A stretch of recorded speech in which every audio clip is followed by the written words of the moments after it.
Israel और Iran की जंग का आज चौथा दिन है। दोनों तरफ से भीषण हमले हो रहे हैं। पिछले 12 घंटे में भी ईरान ने इजराइल के अलग अलग शहरों पर बड़ी एयर स्ट्राइक की, जिसमें तबाही मची है। कई रिहायशी इलाके खंडहर बन गए हैं। इजराइल ने भी ईरान में जवाबी हमला बोला और इस बार के हमले में ईरान को फिर बड़ा नुकसान हुआ। उसके टॉप सैन्य अधिकारियों की मौत हो गई है। इस जंग की वजह से दुनिया एक बार फिर संकट में है। ऐसे वक्त पर कनाडा में G7 देशों की अहम बैठक होने वाली है, जिसमें खुद प्रधानमंत्री मोदी भी शामिल होंगे। वो आज ही कनाडा पहुंच जाएंगे G7 में शिरकत करने के लिए। कुछ देर पहले पीएम साइप्रस में थे, क्योंकि अभी वो तीन देशों के दौरे पर हैं। सबसे पहले साइप्रस, फिर कनाडा और उसके बाद वो तीसरे देश भी जाएंगे। साइप्रस में उन्हें वहां का सर्वोच्च सम्मान यानी कि grand cross of the order of Makarios से सम्मानित किया गया। यहां उन्हें वसुधैव कुटुंबकम का संदेश भी दिया। और सबसे बड़ी बात कि G7 में सम्मिलित होने से ठीक पहले उन्होंने साफ साफ एक संदेश पूरी दुनिया को दिया कि ये वक्त युद्ध का नहीं। पश्चिम एशिया और यूरोप में चल रहे कॉन्फ्लिक्ट को लेकर हम दोनों ने चिंता व्यक्त की है।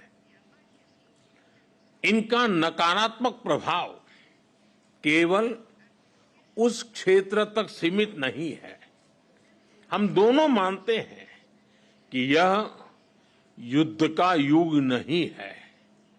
संवाद से समाधान और स्थिरता की बहाली ये मानवता की पुकार है। हम सहमत है कि India middle east Europe economic corridor से क्षेत्र में शांति और समृद्धि का मार्ग प्रशस्त होगा। प्रधानमंत्री मोदी का यह संदेश इसलिए भी खास है क्योंकि ये ऐसा वक्त है, ऐसे हालात हैं जब आज भी ईरान पर 100 से ज्यादा मिसाइलें दागी गई हैं। पिछले 88 घंटों में इजराइल के 12 शहरों पर हमले हो चुके हैं, जिसमें हाइफा, तेल अवीव, किरियत और याफो जैसे बड़े शहर शामिल हैं। इजराइल के बड़े शहरों पर अभी भी भीषण बमबारी जारी है। 24 लोगों की इस बमबारी में मौत हुई है, 100 से ज्यादा घायल हुए हैं। और ईरान में कई जगह IDF यानी कि इजरायली डिफेंस फोर्सेस ने एयर स्ट्राइक की है। अब तक के हमले में ईरान में 224 से भी ज्यादा लोगों की मौत हुई है और इस्लामिक रेवोल्यूशनरी गार्ड कोर के इंटेलिजेंस चीफ मारे गए। ईरान में परमाणु ठिकानों पर फिर से मिसाइल हमले इजराइल ने किए हैं। उसने ये दावा किया है कि फोर्डो में हमले के बाद भूकंप वहां आया। दूसरी तरफ दावा यह भी है कि इजराइल के कई top leader underground secret location पर शिफ्ट हो गए हैं। खुद खामेनेई अंडरग्राउंड चले गए हैं। लेकिन ईरानी सुरक्षा परिषद के सदस्य ने इजराइल को परमाणु हमले की एक धमकी दे दी है। इस बीच नेतन्याहू ने भी यह दावा किया है कि ईरान ना सिर्फ परमाणु हमला करने की कोशिश में था, ना सिर्फ इसकी तैयारी में था, बल्कि उसके निशाने पर खुद अमेरिकी राष्ट्रपति डोनाल्ड ट्रंप थे, क्योंकि उसको यह डर था कि कहीं डोनाल्ड ट्रंप उसके परमाणु मंसूबों के आड़े ना आ जाए।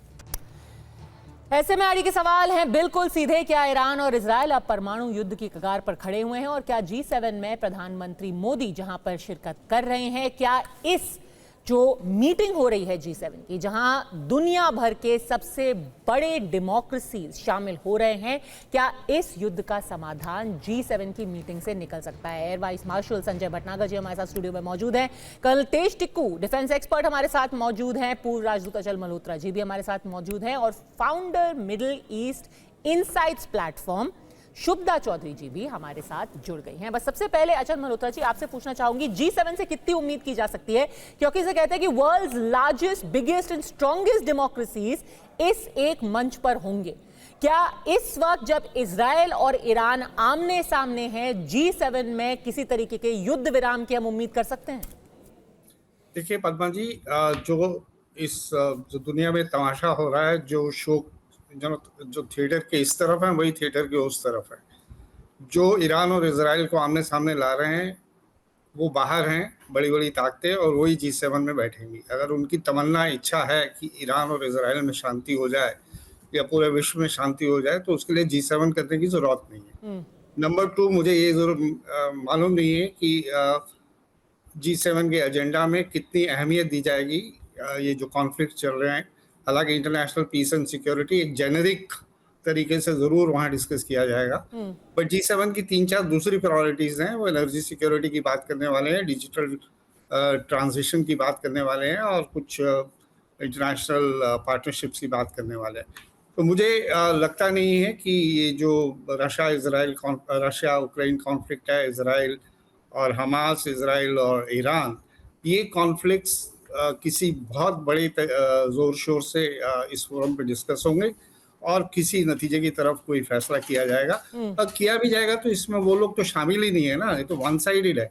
ये बड़े देश और बड़ी इकोनॉमीज हैं, और वो लड़ाई के इस तरफ बैठी हुई हैं। जो दूसरी पार्टीज हैं वो तो इसमें इन्वॉल्व ही नहीं है, ना हमास की तरफ से कोई इन्वॉल्व है, ना ईरान की तरफ से कोई इसमें इन्वॉल्व है। तो क्या फैसला लेंगे? हाँ, ये बड़ा फैसला ले सकते हैं, कह सकते हैं कि चलो भाई बस खत्म करो, अब इस लड़ाई को खत्म करो। लेकिन वो क्यों करेंगे? उनके अभी ऑब्जेक्टिव्स पूरे नहीं हुए हैं। अभी उन्होंने सदाम हुसैन की तरह जो है खमेनी को पूरी तरह से तबाह नहीं किया, ईरान को उन्होंने घुटनों पे नहीं लाए हैं, हमास पूरी तरह से खत्म नहीं हुआ है, तो लड़ाई क्यों रुकवाएंगे?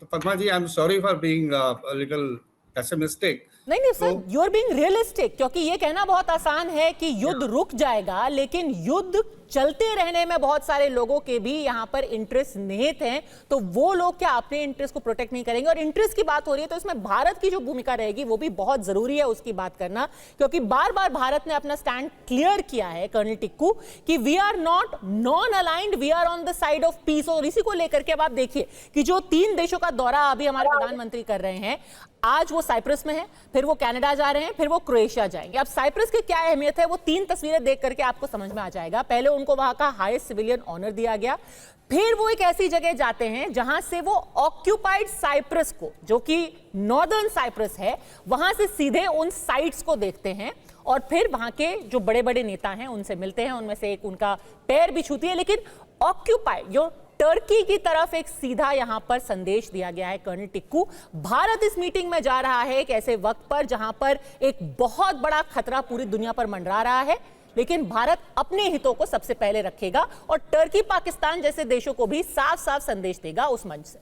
कर्नल टिक्कू, देखिए, सबसे पहली बात तो ये है कि जो देश G7 मीटिंग में हैं, तकरीबन वो सभी एक ही वेस्टर्न अलायंस के हिस्सा हैं, और मुझे नहीं लगता है कि उनको G7 मीटिंग में आने की जरूरत थी कि अगर फैसला ईरान इजराइल वॉर के ऊपर लेना था, वो आपस में खुद उसका फैसला कर सकते थे। तो मैं मानता हूं कि G7 में अगर बातचीत होगी साइड लाइन पर, लेकिन उसका कोई प्रभाव नहीं पड़ेगा अरब इजरायली कॉन्फ्लिक्ट के ऊपर। पहली बात तो ये है। दूसरी बात ये है कि भारत का साइप्रस जाना और साइप्रस का बड़े सम्मान के साथ मोदी जी को बहुत बड़ा सम्मान अपना देश का देना, ये इसमें मैसेजिंग बहुत ज्यादा है। क्योंकि अगर आप देखें, टर्की और साइप्रस के रिश्ते बहुत खराब हैं, और जैसे टर्की ने पाकिस्तान का पूरा सहयोग किया, पूरी उनकी साइड ली हमारे अभी जो छोटा जो कन्फ्लिक्ट हुआ था, तो मुझे लगता है ये हमारे देश के हितों को एक जियो स्ट्रेटेजिक नजर से देखने के लिए ये बहुत बड़ा महत्वपूर्ण एक कदम है। पहले भी अगर आप देखें, कई साल पहले भी मिसेस गांधी भी गई थी साइप्रस, और तब भी टर्की और भारत के रिलेशन इतने अच्छे नहीं थे। तो ये एक मैसेजिंग है, क्योंकि पूरे विश्व में आजकल जिस प्रकार से कन्फ्रंटेशन चल रहा है, युद्ध चल रहे हैं, टर्मोइल पूरी दुनिया में हो रहा है, तो हमारे देश के लिए भी बहुत जरूरी है कि जो हमारे दोस्त हैं विश्व में, जो हमारे स्ट्रेटेजिक इंटरेस्ट हैं, उनको वो ठीक तरह से बना के रखें। जहां तक भारत का G7 में जाने की बात है, मुझे लगता है ये एक हाईली डेवलप्ड सोसाइटी की मीटिंग हो रही है, और यहाँ पर भारत वही पक्ष रखेगा। मुझे लगता है वो फिर से ग्लोबल साउथ की बात करेंगे, क्योंकि भारत ग्लोबल साउथ की एक वॉइस बन चुका है ऑलरेडी। तो उस बात को वो आगे ले जाएंगे। हाँ, जरूर द्विपक्षीय बातचीत होगी, बायलैटरल बातचीत होगी, लेकिन आजकल के युग में मुझे लगता है भारत का रोल बहुत बहुत मुश्किल है, क्योंकि दुनिया इतने खेमों में बटी हुई है। तो सब लोग ये चाहते हैं कि वो अपने जो जो जो जो पॉलिटिकल और जो स्ट्रेटजिक इंटरेस्ट है उनको वो बचा के चले। मतलब बहुत एक तलवार की धार पर चलना बिल्कुल, पड़ेगा। जिसको हम मिडिल पाथ कहते हैं, उसको तलवार की धार ही अब वो बन गया है, क्योंकि मिडिल पाथ इस वक्त सबसे ज्यादा मुश्किल पथ है किसी के लिए भी। और क्या अब ये समझा जाए कि अगर दोनों तरफ से धमकी दी जा रही है कि परमाणु युद्ध होगा, उसको अब नहीं रोका जा सकता, G7 का भी उस पर कोई असर नहीं होगा, क्योंकि इस वक्त बड़ी खबर आपको बता दें हम कि जो ईरानियन रेवोल्यूशनरी गार्ड के कमांडर इन चीफ है, उन्होंने एक बहुत बड़ी धमकी दी है। उन्होंने कहा है कि हमारे हमले बिल्कुल नहीं रुकेंगे, अगर इजराइल अपने हमले बंद कर दे तब भी हमारे हमले जारी रहेंगे। इजराइल जितना बता रहा है उससे ज्यादा नुकसान उसको हुआ है। ये IRGC ने बोला है कि ईरान भले से ही अब रुक जाए, लेकिन हम अपने हमले नहीं रोकने वाले हैं। तो शुभदा चौधरी जी, डॉक्टर शुभदा चौधरी, क्या अब ये समझा जाए कि अब परमाणु युद्ध के रास्ते में कोई भी नहीं है, ये इसको इनएविटेबल है? देखिए, सबसे पहले शुक्रिया मुझे बुलाने के लिए। पहली चीज, G7 जैसे कि हमारे पहले एक्सपर्ट्स ने बोला है, काफी वेस्टर्न इलीट ग्रुप है जिसको ग्लोबल साउथ से कोई लेना देना नहीं है। दूसरी बहुत इंपॉर्टेंट बात है कि G7 के पास कोई बाइंडिंग या फिर इन्फोर्समेंट डायरेक्टरेट नहीं है, वो बाइंड नहीं कर सकता। तीसरी बात है, अगर न्यूक्लियर वॉर की बात करें तो इजराइल ने 1981 में इराक के न्यूक्लियर फैसिलिटी और 2007 में सीरिया के न्यूक्लियर फैसिलिटी पे भी अटैक किया था। उनका एक बेगिन डॉक्ट्रिन है, मेनेचिम बेगिन के नाम से। अब जहां तक बात रही ईरान में, अयतोल्ला खामेनी का एक फतवा है न्यूक्लियर वॉरहेड यूज करने के लिए। G7 की कोई भी कंट्रीज इजराइल के न्यूक्लियर वॉरहेड्स जो 80 से 90 हैं उनको रिकॉग्नाइज नहीं करता। एक न्यूक्लियर ओपेसिटी दे के रखा हुआ है, क्योंकि अगर रिकॉग्नाइज करेगा तो सैंक्शन करना पड़ेगा या NPT पे लाना पड़ेगा।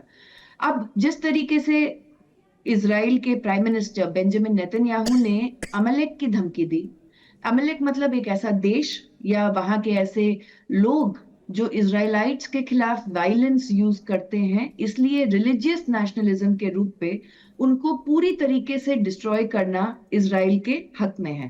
ये एक उन्होंने दिया है। वल्ला एक वेबसाइट है, इजरायली वेबसाइट है, जो बार बार ये धमकी दे रही है कि ईरान में आज रात को कुछ होगा जो पहले कभी नहीं हुआ है। दूसरी तरफ ईरान के भी जितने 224 से ज्यादा लोग मर चुके हैं ईरान में, तेहरान से काफी सारे लोग भागने की भी कोशिश कर रहे हैं। अगर वो रिफ्यूजी बनते हैं तो कहाँ जाएंगे? पहला मुद्दा तो ये। G7 अगर कुछ नहीं कर पाए तो दो चीजों पे तो बात कर सकता है कि सैंक्शन रिलीफ करे और ह्यूमैनिटेरियन एड दे। इंडिया के कम से कम 11,000 इंडियंस ईरान में हैं, और अगर आप इंडियन जूस की बात करें तो वो 85,000 है। इसके अलावा इंडिया के 32,000 इंडियन सिटीजन्स अभी इजराइल में हैं। हाइफा की रिफाइनरी, हाइफा के पोर्ट के ऊपर जो अटैक हुआ है, जिसके कारण हमारे India middle east Europe economic corridor पे काफी डिले होगा। इंडिया को जरूरत है, एक कि वो न्यूट्रल स्टैंड रखे, और दूसरा कि वो INSTC जो रशिया सेंट्रल एशिया से पाइपलाइन है उसके ऊपर ज्यादा रुख करे, क्योंकि ये जो कॉन्फ्लिक्ट है ये कम नहीं होगा। पोलैंड की जो फॉरेन मिनिस्ट्री है वो अपने लोगों को इजराइल से इवैक्यूएट कर रही है। अगर अभी ईरान ये कह रहा है कि पाकिस्तान भी इन्वॉल्व हो जाएगा, वाइस मार्शल भटनागर सर, कि वो कह रहे हैं कि पाकिस्तान अपने न्यूक्लियर वेपन्स यूज करेगा इजराइल के खिलाफ, क्या इसकी पॉसिबिलिटी है? पाकिस्तान ऐसा क्यों करेगा? वो क्यों इन्वॉल्व होना चाहेगा इस पूरे युद्ध में? शैलजा जी, ये पूरा कन्फ्लिक्ट एस्केलेट होने के लिए 4 कंटिजेंसी हैं मेरे हिसाब से। पहला, अगर ईरान ऐसी गुस्ताखी कर जाए कि वो US की जो फैसिलिटीज़ हैं, जो उसके करीब 80 यूनिट्स जो डिप्लॉयड हैं डिफरेंट फॉर्म्स में in and around middle east, उस पर अटैक करे गलती से, तो US ने ऑलरेडी बोला है कि वो बहुत अनप्रेसिडेंटेड जवाब देगा उसको, जो अभी तक कभी दिया नहीं है, जब कभी हुआ नहीं है। दूसरा, अगर ईरान इजराइल की न्यूक्लियर साइट्स पे या न्यूक्लियर स्टोरेज साइट्स पे अटैक करता है तो वो भी एक बहुत भारी स्टेप होगा। जैसा कि डॉक्टर चौधरी ने अभी बताया, इजराइल की बेगिन डॉक्ट्रिन है, उसके हिसाब से इजराइल हमेशा एब्सोल्यूट एम्बिग्यूटी क्रिएट करके रखा है अपने न्यूक्लियर एसेट्स के बारे में और कैसे रिस्पॉन्ड करेगा उसके बारे में। No denying and at the same time not admitting also. तो कैसे रिएक्ट करेगा, कहाँ पे रिएक्ट करेगा, किस कंटीजेंसी में करेगा, वो सब एक सस्पेंस है, जो कि एक भारी मात्रा में एक अटैक होएगा, उसमें कोई डाउट नहीं है। तीसरा, यस, पाकिस्तान अटैक कर सकता है। ये पाकिस्तान की तरफ से मेरे वंस अगेन, जैसे इंडिया के साथ ऑप सिंदूर में वो सिर्फ धमकी दे रहा था, उसी तरह की एक एक्टिविटी है। पाकिस्तान के खुद के न्यूक्लियर वेपन्स अभी खुद सेफ नहीं हैं। उनके हमने जो नवाब शाह में अटैक किया उसमें बहुत सारी कंटिजेंसीज, बहुत सारे चैलेंजेस, बहुत सारे इश्यूज निकल के आए हैं, उनको उसी को सॉर्ट आउट करना है। पाकिस्तान ये इस तरह की स्टेटमेंट इसलिए दे रहा है बिकॉज वो अभी रेलेवेंस में रहना चाहता है। As of now Pakistan is the only Islamic country जिसके पास न्यूक्लियर बॉम्ब है। तो वो बताना चाहता है भाई मैं भी हूँ अभी रेस में और मेरे पास न्यूक्लियर बॉम्ब है। इससे अलावा ये कुछ नहीं है। अगर एक बार भी पाकिस्तान ने ऐसी गलती करी तो उसको बहुत भारी मुआवजा देना पड़ेगा। और एक और बड़ी बात आपको बता दें कि ख्वाजा आसिफ, ये ईरान ने बोला था पाकिस्तान के हवाले से कि पाकिस्तान ने हमें कमिट किया है, पाकिस्तान ने कहा है कि वो न्यूक्लियर अटैक करेगा इजराइल के ऊपर अगर न्यूक्लियर बॉम्ब इजराइल ने हमारे खिलाफ इस्तेमाल किया। लेकिन ख्वाजा आसिफ जो पाकिस्तान के रक्षा मंत्री हैं, उन्होंने अब ईरान के इस दावे को खारिज कर दिया है। उन्होंने ट्वीट करके क्या बोला है कि पाकिस्तान ने परमाणु हथियार इस्तेमाल करने का कोई भी वादा, कोई भी कमिटमेंट नहीं किया है। ईरान पर हमला होने पर इजराइल पर परमाणु हमले की बात हमने कभी नहीं कही है। ये ख्वाजा आसिफ ने अब साफ किया है, ये सफाई उन्होंने दी है। ऐसा लग रहा है अचल मल्होत्रा सर कि पाकिस्तान थोड़ा सा डर गया कि ये ईरान जैसे कहते हैं ना, हम तो डूबेंगे सनम, तुम्हें भी डूबेंगे, आप लड़ रहे हो इजराइल के साथ, हमें क्यों अपने साथ खींच करके ले जा रहे हो। तो ख्वाजा आसिफ फौरन आकर के क्लैरिफिकेशन दे रहे हैं। जी हाँ, बिल्कुल। एक मुझे लगता है ईरान की तरफ से ये काफ़ी रिस्पॉन्सिबल स्टेटमेंट थी और उसका ये कहना कि अगर इजराइल हमें अटैक करेगा तो पाकिस्तान हमारे बिहाफ पे करेगा। ये कुछ मुझे वैसी स्टेटमेंट याद आ रही है। पाकिस्तान में कुछ लोगों ने ये कहा था कि जब हमने कहा कि हम इंडस वाटर ट्रीटी को हमने अबेज में डाला और पानी रोक देंगे, तो वहाँ का कोई बोला, उठ के खड़ा होकर बोला कि अगर आप हमारा पानी रोक दोगे तो चाइना आपका पानी रोक देगा। इस तरह की जो इररिस्पॉन्सिबल कोई लीडिंग नोवेयर टाइप की स्टेटमेंट थी। आई थिंक ख्वाजा अहमद जो भी उनके डिफेंस मिनिस्टर हैं, I think he has been wise enough कि उसने रिकॉर्ड को स्ट्रेट किया है। उन्होंने अपना काम क्या एक तरीके से ईरान ये भी एक मैसेज देने की कोशिश कर रहा था that it's time to use the Islamic bomb, जिसको कहा जाता है कि सारी इस्लामिक कंट्रीज को साथ आकर के ईरान को डिफेंड करने की जरूरत है। नहीं, उसका ये ख्वाहिश है, लेकिन हकीकत ये है कि आज की तारीख में इस्लामिक यूनिटी जो है वो नाबराबर है। और ख़ास तौर से इजराइल को अगर लेके चलें तो वो ज़माना चला गया कि जब इजराइल के खिलाफ सारा अरब वर्ल्ड एक साथ या मुस्लिम वर्ल्ड एक साथ इकट्ठा हो रखा था। मुझे लगता है करीब 6 अरब कंट्रीज़ हैं जो ऑलरेडी अब्राहमिक अकॉर्ड्स उनके साथ कर चुके हैं इजराइल के साथ। अगर हमास ने इजराइल पे अटैक नहीं किया होता 7 अक्टूबर को, तो ऑलमोस्ट सऊदी अरेबिया और इजराइल के भी रिलेशंस में ये इब्राहिम एक्ट होने वाला था। ईरान वैसे भी शिया कंट्री है, तो ईरान इस चीज़ को तो रियलाइज करता है कि शायद उसकी सपोर्ट में पूरा मुस्लिम वर्ल्ड एक साथ इकट्ठा होकर नहीं आने वाला, क्योंकि जियोपॉलिटिकल रियलिटीज़ बहुत बदल चुकी हैं 67 की वॉर या उसके बाद, उससे पहले की बात, अरब इजराइल रिलेशंस में काफ़ी चेंजेस आ चुके हैं। ईरान समझता है इस बात को कि लड़ाई उसकी अपनी है इजराइल के साथ, और सिर्फ समस्या उसकी यही है कि अगर अब यूनाइटेड स्टेट्स की तो पूरी सपोर्ट है इजराइल के साथ, पूरी दुनिया इस बात को जानती है। इजराइल एक न्यूक्लियर पावर है, ये तो दुनिया का सबसे वर्स्ट गार्डेड सीक्रेट है, सब जानते हैं इस बारे में। फिर भी कोई उससे ये नहीं कहता कि आप इसे एनपीटी ज्वाइन कराओ या इससे बोलो कि ये भी एडमिट करे। ईरान के न्यूक्लियर बॉम्ब के पीछे सभी पड़े हुए हैं, और जिस तरह केमिकल वेपन्स इराक में ढूंढ रहे थे ये, वैसे ये बॉम्ब भी ढूंढ रहे हैं ईरान में। बेसिकली ईरान की रिजीम पसंद नहीं है अमेरिकन को और इजराइलीज को। कोई भी तरीका ढूंढ के उसको बिल्कुल लंगड़ा करना है, उसे बिल्कुल खत्म करना है। और बोनस है, रिजीम चेंज हो जाए ईरान में तो ये उनके लिए बोनस हो जाएगा। पर कर्नल टिक्कू इसमें एंड गेम क्या है? क्योंकि अगर आप यहाँ पर रिजीम चेंज कर रहे हैं तो आप कैसे इंश्योर करेंगे कि लोग राइज अप करें? जो अभी का रेजीम है उसके खिलाफ वहां किसी तरीके का कू हो जाए या रेवोल्यूशन हो जाए, आप इनके कोई भी न्यूक्लियर वेपन्स है उसको डिसेबल कर देंगे, आप कह रहे हैं हमने। और मैं एक रिपोर्ट दिखाना चाहती हूं, एक इजरायली मीडिया में रिपोर्ट छपी है संडे को, जहां उन्होंने कहा है कि एक गोल्डन इंफॉर्मेशन इंटेलिजेंस ऑफिशियल्स ने पॉलिटिकल लीडरशिप को दी इजराइल की, तब यह फैसला लिया गया कि प्रीएम्प्टिव स्ट्राइक की जाए। अच्छा, क्या इंफॉर्मेशन थी उनके पास? इस रिपोर्ट में लिखा गया है कि ईरान ने कुछ साइंटिस्ट को इकट्ठा करके उनको अलग अलग वर्किंग ग्रुप्स में बांट करके कहा कहा कि आप सीक्रेटली अपने न्यूक्लियर वेपन्स बनाइए। Process of weaponising nuclear material into an actual explosive device beginning around the end of 2023 और स्टार्ट ऑफ 2024। और ये पूरी प्रक्रिया कब शुरू हुई? अक्टूबर 7 के जो अटैक्स हुए थे 1.5 साल पहले, उसके बाद ये न्यूक्लियर बॉम्ब बनाने की पूरी कवायद शुरू की गई। और ऐसा इजराइल को इंटेलिजेंस मिली कि कम से कम 9 ऐसे बॉम्ब्स ईरान बना रहा है। तो क्या ये अभी पॉसिबिलिटी है कि अगर ऐसे बॉम्ब्स तैयार हो गए हैं तो ईरान अगर कॉर्नर हो जाता है उनका इस्तेमाल कर लेगा वो? देखिए पद्माजा जी, एक दो इश्यूज हैं। मैं इस बात पर तो बिल्कुल मैं ईरान की दाद देना चाहता हूं कि उन्होंने ये बोला कि पाकिस्तान ने उनको एश्योरेंस दी है कि वो अपना न्यूक्लियर बॉम्ब इस्तेमाल करेंगे। हमें वो दिन नहीं भूलने चाहिए जब पाकिस्तान अपना एक न्यूक्लियर बॉम्ब बना रहा था और उसने कैसे प्रोजेक्ट किया अपनी प्रिपरेशन को। उन्होंने, मुझे याद है भुट्टो साहब ने एक स्टेटमेंट दिया था कि चाइना, मतलब चाइना को उन्होंने बुद्धिस्ट बोला, बुद्धिस्ट के पास न्यूक्लियर वेपन है, हिंदुओं के पास, दैट इज इंडिया के पास न्यूक्लियर वेपन, क्रिश्चियंस के पास न्यूक्लियर वेपन है। ये उसने क्लियरली उनका स्टेटमेंट है। अब ये हम इस्लामिक बॉम्ब बना रहे हैं, पूरे उम्मा के लिए ये बॉम्ब है। और इस झांसे में आकर कई मुस्लिम देशों ने, खासकर उस टाइम लीबिया ने उनकी काफी मदद की, मिलियंस ऑफ डॉलर्स दिए थे उनको ये बॉम्ब बनाने के लिए। और काफी सारे लोग इसमें इन्वॉल्व थे जिन्होंने इस्लामिक बॉम्ब तो उन्होंने अनाउंस नहीं किया, लेकिन पाकिस्तान ने क्लियरली बोला ये इस्लाम के लिए बॉम्ब है। और मैं नहीं मानता हूं कि ईरान ने कोई गलती करी या उनको नहीं बोला होगा कि हाँ हम इस्तेमाल करेंगे, कि उनको शायद उनको ये नहीं पता था कि सिचुएशन ऐसी हो जाएगी कि उनको इस्तेमाल करने की नौबत आ जाएगी, ऐसा बोला होगा उन्होंने। लेकिन अब तो हाथ झटक लिया ना ख्वाजा आसिफ ने, उन्होंने कहा Islamic bomb but with Riders. Iran के लिए नहीं है इस्लामिक बॉम्ब।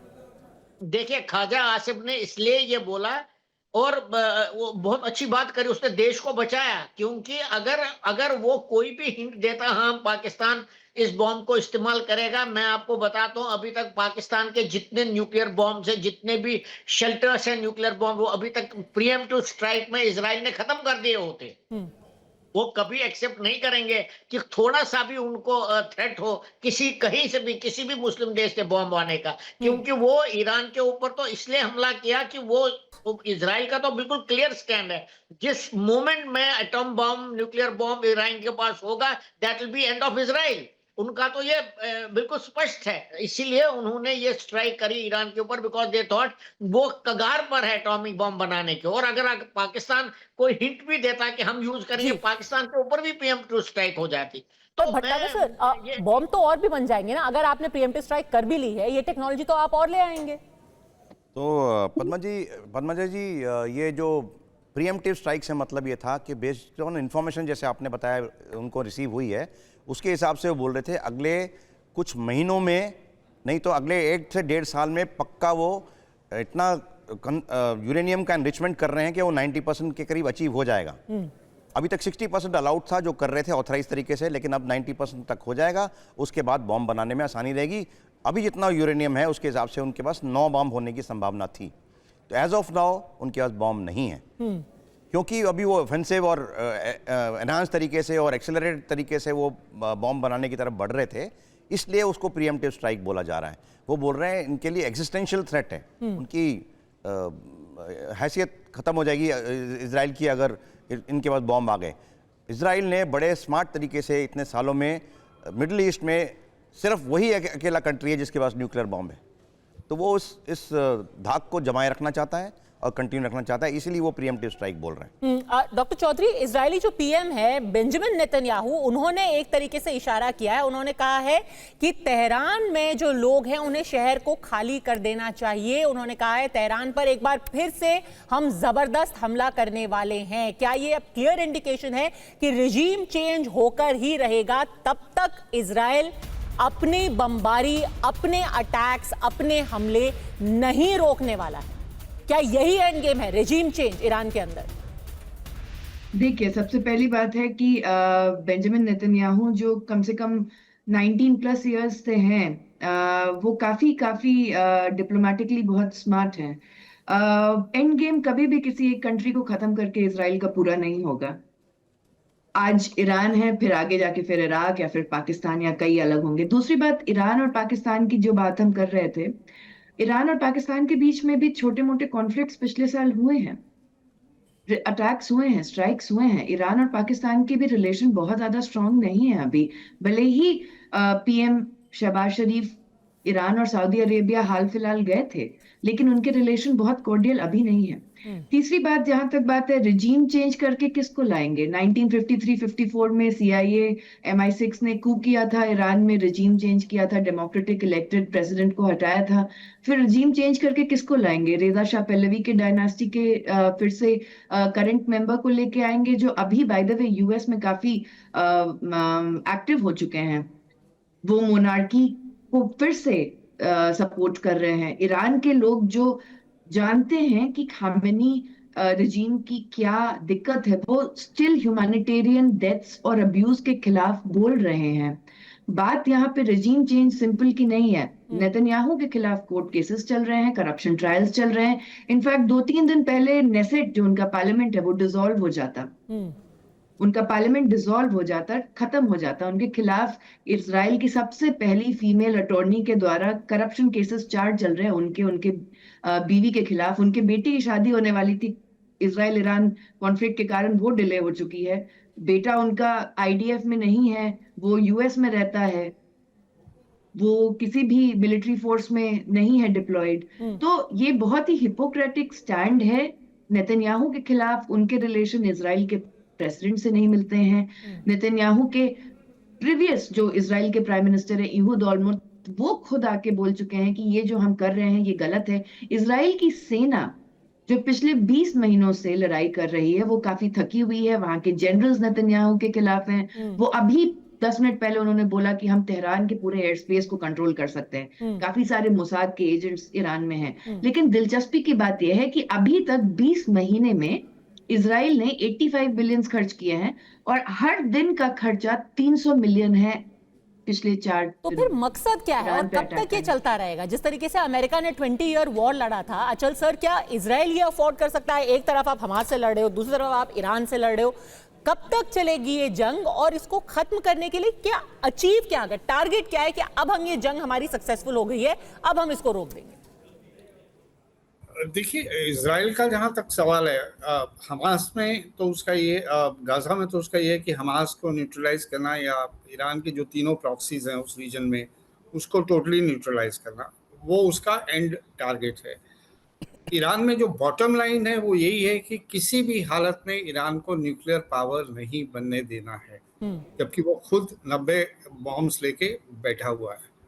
और मेरा ये मानना है कि आज हम जितना भी डिस्कोर्स चल रहा है उस समय सिर्फ ईरान को एक विलन बना के प्रोजेक्ट किया जा रहा है, और ये एक पर्टिकुलर साजिश के तहत हो रहा है। आप नहीं चाहते कि ईरान न्यूक्लियर बॉम्ब बनाए, तो भैया उसने 2015 में joint comprehensive plan of action के नाम से ईरान न्यूक्लियर डील साइन करी थी, जिसमें पूरा वेस्टर्न वर्ल्ड इन्वॉल्व था, अमेरिका इन्वॉल्व था।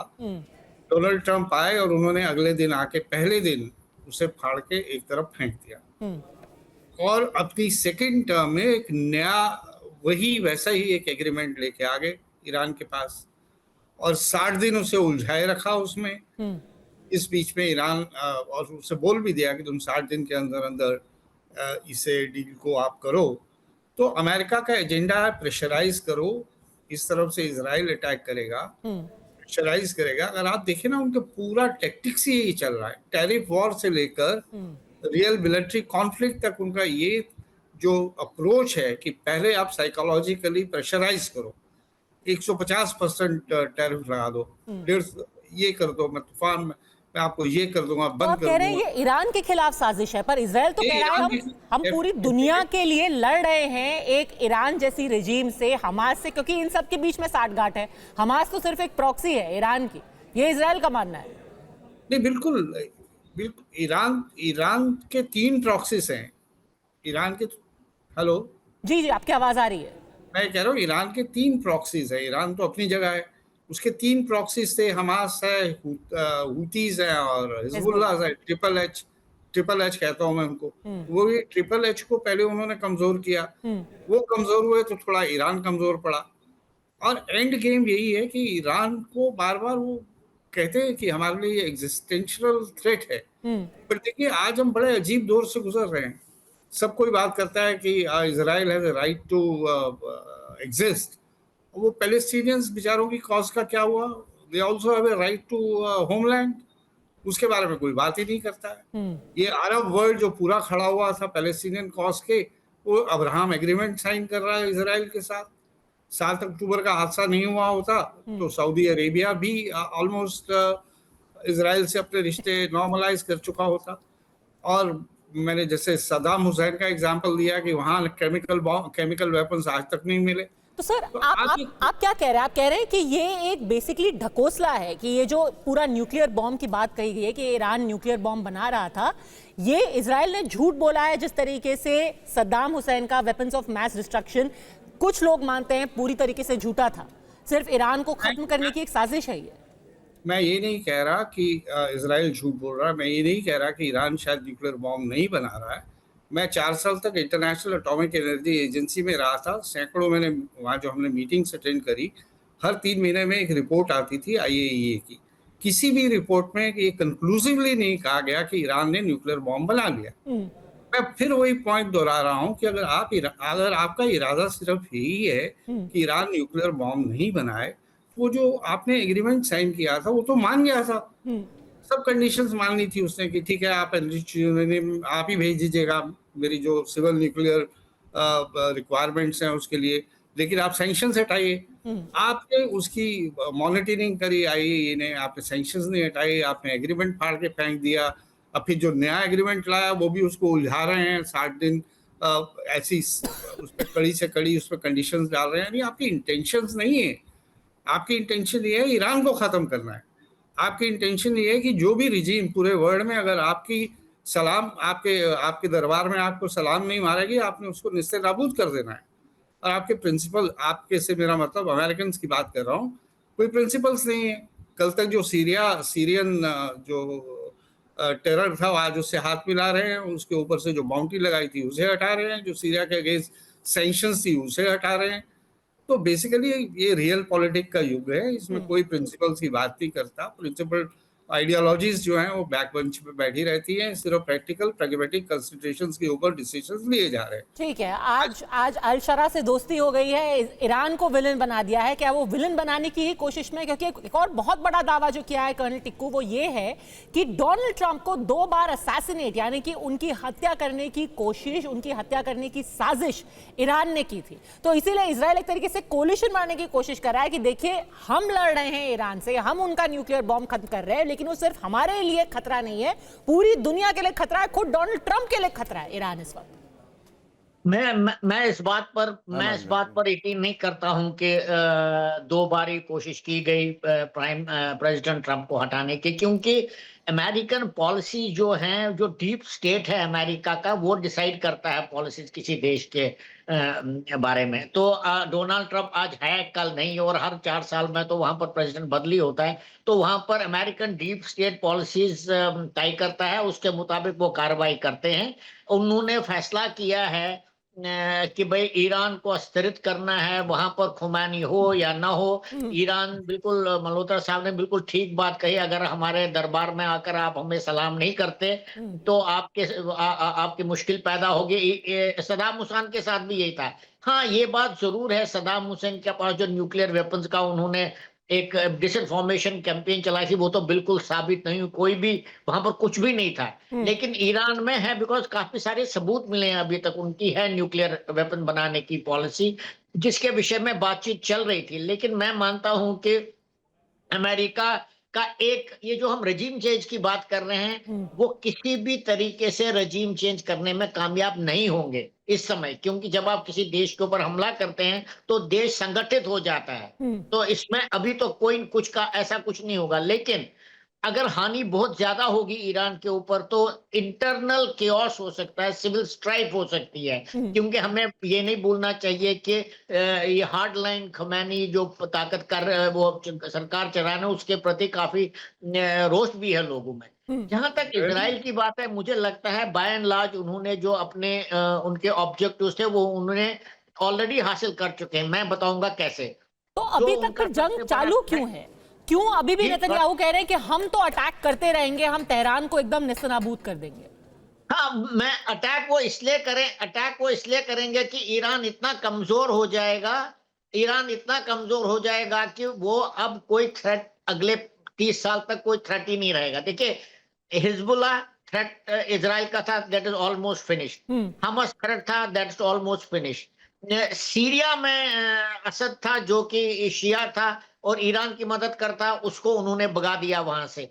तो मैं मानता हूं कि हुतीज को तो कभी भी वो टैकल कर सकते हैं। वैसे भी अमेरिका ने अभी रिसेंटली उनके ऊपर अटैक किया तो उनकी ताकत भी कम हुई। तो मैं मानता हूं कि इजराइल जो है अभी ज्यादा सुरक्षित है कंपेयर टू 2 या 3 साल क्या पहले। आपको लगता है तो कि 30 मुझे साल लगता तक है ये उसने अपनी सुरक्षा को गारंटी कर लिया है भटनागर सर? जी, मैं मानता हूं कि इजराइल की सुरक्षा आज काफी ज्यादा है, लेकिन अमेरिका ईरान को ऐसे हालात में छोड़ के जाएगा जहां पर वो तबाही होगी। बिल्कुल पद्मा जी, ये जो कोई शक नहीं है कि ईरान अग्रसर हो रहा है न्यूक्लियर बॉम्ब की तरफ। बड़े क्लियर इंडिकेशन हैं, स्पेशली लास्ट कुछ 1.5-2 साल में। नहीं तो कोई ज़रूरत नहीं थी कि फरदो जैसी जगह में वहाँ पे अंडरग्राउंड उन्होंने 1000 से 2000 ज़्यादा सेंट्रीफ्यूज रखे हैं, जो टोटल उसके पास करीब 12,000 थे, उसमें से कम 1 से 2000 सेंट्रीफ्यूज उधर पहुँचाए गए हैं। वो अंडरग्राउंड फैसिलिटी है जो पहाड़ों के नीचे है और उसके अंदर भी 3 फ्लोर्स नीचे जाके ये सब सेटअप किया गया है। तो आज नहीं तो कल, नहीं तो अगले 1 से 2 साल में पक्का वो बनाने की तरफ अग्रसर हो रहा है। इसके साथ अगर हम देखें कि उसके जो प्रॉक्सीज हैं, अभी जो स्ट्राइक किए, आपको लगता है कि अगले 20-30 साल तक कम से कम उन्होंने ये इंश्योर कर लिया है इजराइल ने कि ईरान फिर से ये दोबारा कोशिश नहीं करेगा? हाँ, मैं उस तरह बताऊँ, उसके जो प्रॉक्सीज हैं उनसे भी खतरा है। It is not that state के सिर्फ पास बॉम्ब होगा। अगर हुतीज के पास बॉम्ब हो गया, हुतीज नॉर्मल स्ट्राइक कर रहे थे शिपिंग पे, तो पूरे दुनिया की शिपिंग, पूरे दुनिया की कॉमर्स पे फर्क पड़ा। कल को अगर उनके पास न्यूक्लियर बॉम्ब होंगे तो किस तरह का वो लिवरेज इस्तेमाल करेंगे किस कंट्री के अगेंस्ट, पता नहीं। कैसे उसको कंट्रोल किया जाएगा, पता नहीं। एनीवे, सो नाउ अब coming back to military strike जो अभी तक इजराइल ने करी हैं ईरान के ऊपर, बड़े संतुलित तरीके से करी गई हैं। प्रॉपर उसने गैप्स प्रोड्यूस किए एयर डिफेंस के। तबरीज एयरपोर्ट को और हमदा एयरपोर्ट को उसने एयर बेसिस को उसने अटैक किया और उसने सब कंट्रीज़ के ऊपर से फ्लाई करते हुए, जॉर्डन, सीरिया, इराक वगैरह से ऊपर फ्लाई करते हुए उन्होंने न्यूक्लियर इंस्टॉलेशन पर अटैक किया। तो क्या होता है कि अगर हम सरफेस टू सरफेस मिसाइल से अगर अटैक करते रहेंगे, उनकी एक्यूरेसी इतनी नहीं है, जबकि एयरक्राफ्ट को यूज़ करने से उनकी एक्यूरेसी बॉम्ब्स की बढ़ जाती है और वो जो स्टैंड ऑफ वेपन है वो भी अच्छा काम करता है और एक्यूरेट होता है। उसके अलावा ये पेनिट्रेशन वाले बॉम्ब्स अभी यूज़ कर रहे हैं, तो 100% उन्होंने यूज़ किया है पेनिट्रेशन बॉम्ब्स, तभी कुछ अटैक पे असर पड़ा है। लेकिन उनके पास कुछ बॉम्ब्स जो एक्चुअली चाहिए, जिसको बोलते हैं bombs against HDBT targets, that is heavily defended targets, वो वाले बॉम्ब्स शायद नहीं हैं अभी। वो सिर्फ US के पास है, GBU-87 और इस तरह के नंबर कॉन्फ़िगरेशन में है, जो मोस्ट लाइकली US ने ऑलरेडी प्रोवाइड कर दिए होंगे या कर रहे होंगे। कल भी एक जहाज़ लैंड किया है US में, तो ये कह नहीं सकते कि US ने दिए हैं कि नहीं दिए हैं। सारे जहाज़ जो फ्लाई कर रहे हैं F-15, F-16, F-35 सारे तो US के हैं। सारे रडार से जो इन्फॉर्मेशन मिल रही है, जो भी एयर डिफेंस सिस्टम को इजराइल के, वो सारी तो US के बेसिस भी प्रोवाइड कर रहे हैं। तो बेसिकली जिस तरीके से रशिया यूक्रेन में भी एक प्रॉक्सी वॉर चल रहा है, यहाँ पर भी एक प्रॉक्सी वॉर ही चलाया जा रहा है, जहाँ पीछे से अमेरिका है और आगे इजराइल है, वैसे वहां पे पीछे से नाटो है और आगे से यूक्रेन है। और ये ग्रेट गेम जिस तरीके से हम कह रहे हैं, अभी G7 की मीटिंग हो रही है, वहां सब बात करेंगे पीस की, वहां बात करेंगे शांति की, और हर कोई अपने अपने छोटे छोटे गेम्स खेला। लेकिन एक बहुत बड़ी इस वक्त तस्वीर आ रही है, इसराइल में ईरानी हमले का सबसे नया वीडियो सामने आया है और पेटा टीकवा नाम के एक इलाके में ईरानी मिसाइल गिरी है। बहुमंजिला इमारत के पास ये मिसाइल गिरी है और धमाके के बाद आसमान में किस तरीके से धुएं का गुबार उठा है आप देख सकते हैं। और कर्नल टिकवी, बहुत जरूरी है ये तस्वीरें, क्योंकि अब बार बार ये तस्वीरें इजरायली डिफेंस फोर्सेस रिलीज कर रहे हैं। जिस तरीके से ऑपरेशन सिंदूर में भारत ने कहा था कि देखिए हम सिर्फ सैन्य ठिकानों को निशाना बना रहे हैं पाकिस्तान के अंदर, लेकिन पाकिस्तान सिविलियन पॉपुलेशन पर अटैक कर रहा है, वही दलील अब इजरायल भी दे रहा है कि हमने उनके न्यूक्लियर ठिकानों को निशाना बनाया, वो हमारे सिविलियन एरियाज में। एक रेसिडेंशियल बिल्डिंग थी, उसमें 4 बच्चों की भी मौत हुई, उसको अटैक किया है। और अब ये ताजा वीडियो दिखाई दे रहा है जो कि एक रिहायशी इलाका ही दिखाई दे रहा है, वहां पर ईरान की मिसाइल स्ट्राइक हुई है। कर्नल टिक्को, देखिए, मुझे नहीं लगता कि ईरान को कोई फर्क पड़ता है इस चीज से, दुनिया में कितने बदनाम हो जाएंगे, क्योंकि हमें देखना चाहिए इजराइल की वल्नरेबिलिटी क्या है। इजराइल की वल्नरेबिलिटी ये है कि वो छोटा सा देश है और उनकी बहुत सीमित पॉपुलेशन है, 1 करोड़ के करीब है, और जो वहां पर मल्टीटास्किंग होती है, जो आदमी टैंक चलाता है वो बाद में आकर कंप्यूटर चलाता है, इंजीनियर भी वही है और एयरक्राफ्ट भी वही चलाता है। तो उनकी जो वल्नरेबिलिटीज हैं उनके ऊपर ईरान हमला कर रहा है। मुझे नहीं लगता इससे ईरान को कोई फर्क पड़ेगा कि दुनिया भर में उनको बदनाम किया जाएगा कि उन्होंने सिविलियन टारगेट को इसलिए किया जाता है बिकॉज वो वल्नरेबल है इजराइल में, उससे सबसे ज्यादा नुकसान होगा इजराइल को।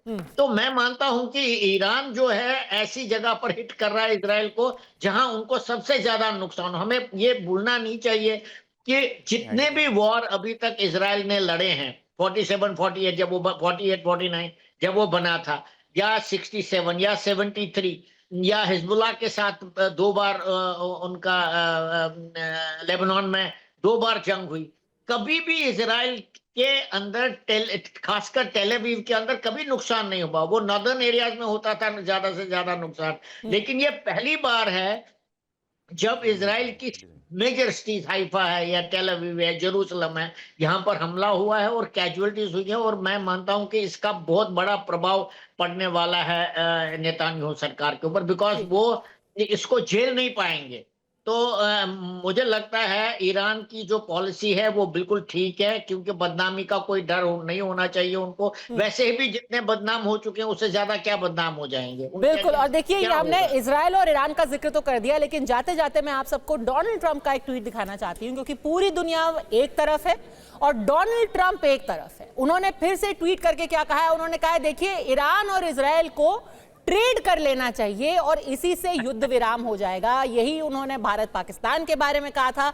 खुद के घर में आग लगी हुई है, वहां पर दंगे हो रहे हैं उनके बड़े बड़े शहरों में, उनके जो वहां पॉलिटिशियंस हैं उनको गोली मारी जा रही है, लेकिन डोनाल्ड ट्रंप पूरी दुनिया में संधि कराने में जुटे हुए हैं और उस सब के लिए वो कह रहे हैं व्यापार का मैं इस्तेमाल करके युद्ध विराम करवा दूंगा। अड़ी में जुड़ने के लिए आपका बहुत बहुत धन्यवाद।